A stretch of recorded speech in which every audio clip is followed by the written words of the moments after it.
আসসালামু আলাইকুম। আশা করি সবাই ভালো আছেন। আজকে আমি রুই মাছের মাথা ও লেজ টমেটো দিয়ে ভুনা করব। এর জন্য আমি একটি মাথা দুভাগ করে নিয়েছি এবং লেজ ছিল ৩টা ফ্রিজে, লেজ ৩টা নিয়েছি। এগুলোকে আমি ভালো করে ধুয়ে হলুদ এবং লবণ মাখিয়ে কিছুক্ষণ রেখেছিলাম। তারপর কড়াইতে সয়াবিন তেল দিয়ে গরম করে নিয়েছি। তেলটা যখন গরম হয়ে এসেছে তখন আমি মাথা এবং লেজগুলোকে দিয়েছি ভাজার জন্য।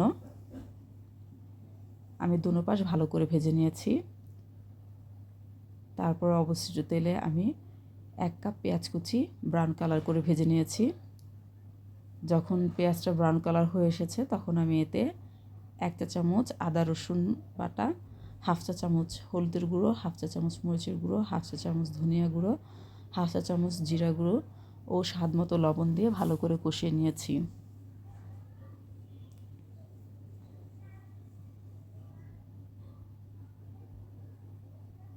আমি অনেকক্ষণ বসে মশলাটাকে কষে নিয়েছি। যখন তেলটা উপর থেকে চলে এসেছে তখন আমি এতে গরম পানি দিয়েছি ঝোল রাখার জন্য। পানিটা যখন ফুটে এসেছে তখন আমি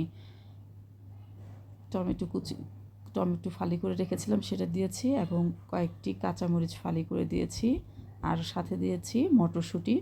এগুলো দিয়ে কিছুক্ষণ নেড়ে চেড়ে যখন প্রায় সেদ্ধ হয়ে এসেছে তখন আমি মাথা এবং লেজগুলোকে দিয়ে দিয়েছি।